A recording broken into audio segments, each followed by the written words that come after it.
the Sting Scorpion Death dropping his own head on the chair. I thought that was a great way to protect Sting. It's like, oh, he would have beat Bobby, but he's dumb as hell. So like, I'm okay with that. And then the other one is when it was Sting and he came in to attack RVD and he had the Sting mask on. So he took the Sting mask off. Oh, he took the Sting mask off. He was wearing the Sting mask. That was fantastic. No one would expect Sting to be wearing a Sting mask. It's like 6,000 IQ. I'll never understand people's hate for that. I'm like, this is like one of the coolest things ever. Yeah, I love it. That's like one of my favorite things ever. Speaking of Rob Van Dam, have you seen his Instagram posts lately? Man, he's living the life after he got in divorced. A hot tub with he's on the divorce tour. 5 different chicks in the hot tub. What is this dude on? Yeah, I did see that. He's tweeting about it every day. My man's got titties in his hand, all this kind of stuff. He's crazy. The post-divorce revenge tour is what it's called. Yeah. He named himself getting titties. This is like the greatest dude of all time. Rob is the greatest, dude. Oh man, he's like one of the guys that like always gets talked about for the video game too. It's like, is Rob Van Dam in the game? Oh, I know. Every time I play Here Comes the Pain, why weren't you Rob Van Dam? Because everybody's been Rob Van Dam. That's like everybody picks. He was like one of my favorite dudes growing up too. Like I actually liked the Intercontinental Championship more than I liked the World Championship when I was watching like right around that. When RVD started getting hot around the early 2000s, like I think he was in there a little bit before that because I remember seeing stuff where he was working with Jerry Lawler. No, like, are you just talking about WWE? Because he was hot in ECW like crazy. Oh yeah, but I mean, I wasn't like, I was a little goo goo gaga. You didn't watch the Jerry man. Lynn stuff he did? No. No, like, I've seen the Jerry Lynn stuff. RVD and What? I'm talking about back in the day when it was. Yeah, I've only seen watched it live. The ECW Jerry Lynn stuff because TNA got me to watch it when they faced off again. when RVD and Jerry Lynn had their last match, you know, TNA was like, they did some great stuff, this and there. I was like, oh, well, you know, I'll check it out. It's funny. TNA is like one of the reasons I know a lot of shit.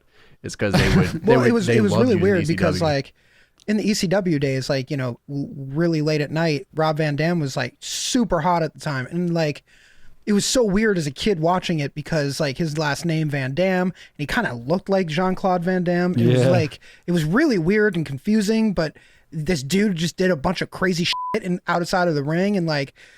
He was amazing. It was so good. Super over too.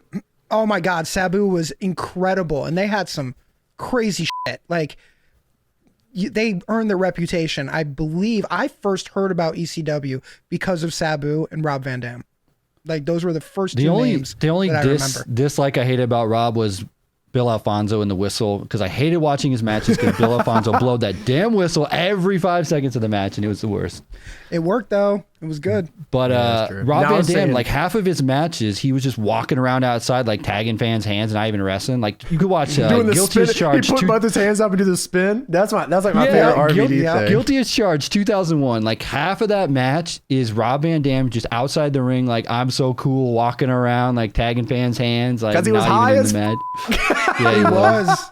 It was fantastic. My favorite wrestler because of that. It was fantastic though. He was just walking around, not even like caring. when I was super getting into Rob, you know, like I was still a young kid at the point. But like that was around the time when he was like roaming around the IC scene. Like this was, I think, what was it, 2006 when they started to push him before him and Sabu got caught with weed.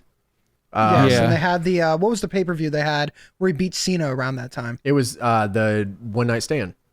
Yes. Yeah, it was the second One Night Stand because he was injured the first one. Right. But Rob, around that time, like the early like 2003-ish, they didn't push him at all. Like they would literally just keep him in the same spot. And because I remember reading it was like because he would just fucking potato everybody. He would just straight up kick him in the mouth. And like I think that's why all his shit looks so good. Like all his matches look good because he was just like straight up kicking people in the face.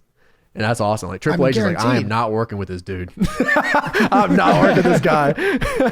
I remember reading that. That's awesome, man. And now, you know, look at him now. I knew that's why he was one of my favorites. Now he's on Instagram with titties and weed. And like, there you go. That's Rob Van Dam.